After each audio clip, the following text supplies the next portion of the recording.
যেমন মানুষ মনে করেছিল এই গভর্নমেন্ট আসলে অ্যাটলিস্ট আর চাঁদাবাজি হবে না, টেন্ডারবাজি হবে না, কিন্তু আমরা এখন দেখতেছি পরিবহন টেন্ডারবাজি হচ্ছে, পরিবহন সিন্ডিকেট হচ্ছে, চাঁদাবাজি হচ্ছে। অ্যাটলিস্ট এই ক্ষেত্রে বাজার সিন্ডিকেট জিনিসপত্রের দাম ছড়া চেষ্টা করতেছেন তারা, কিন্তু আমি খুঁজে পাই না যে তারা ভেবে পাই না যে তারা এটা সক্ষম হচ্ছেন না কেন, তাদের দুর্বলতার জায়গাটা কোথায়। এটা আমি একেবারে 100% একমত যে এখানে আমাদের জনগণ হতাশ। তাইলে কি সরকার কাউকে ভয় পাচ্ছে? এই সরকার তো কাউকে ভয় পাওয়ার কথা না, এটা তো জনগণের রক্তের উপরে, জনগণের বৃত্তির উপরে দাঁড়িয়ে আছে। তারা কাকে ভয় করছে? চাঁদাবাজকে ঠিক করার জন্য তো আমার মনে হয় 15 দিন সময় না। ব্লক রেড দিয়ে প্রথমে গোয়েন্দা তৎপরতা ছাড়া কারা কারা এগুলোর সাথে জড়িত, 15 দিনের ভিতরে তাদের কোনো গডফাদার থাকলে এদের জানাই দিক যে আমরা কিন্তু এদিকে যাচ্ছি।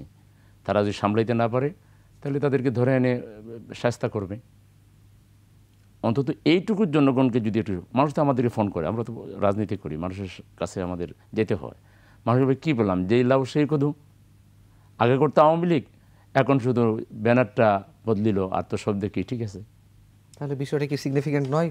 অবশ্যই সিগনিফিক্যান্ট, এবং আমি মনে করি এটা সরকারকে অবশ্যই গুরুত্ব দিয়ে নিতে হবে।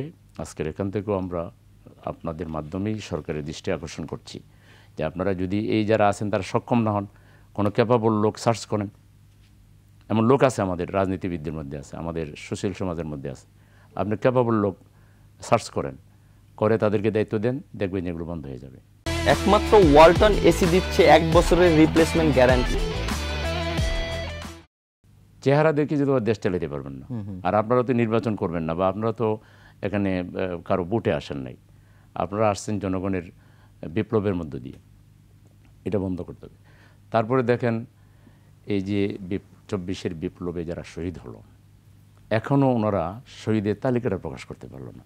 সবচেয়ে দুঃখজনক, মানুষের দোয়া পাওয়ার জন্য হইল, আল্লাহর রহমত পাওয়ার জন্য হইল, 1 নম্বর এজেন্ডা নেওয়া দরকার ছিল শহীদদের তালিকা প্রকাশ করা, শহীদের মা বাবার তালিকা প্রকাশ করে যারা বেঁচে আছে তাদের দোয়া নেওয়া, এবং তাদেরকে একটা সম্মেলনও করতে পারত, এবং তাদেরকে জাতীয় বীর হিসেবে ঘোষণা দিয়ে জনগণকে ঐক্যবদ্ধ রাখা দরকার ছিল।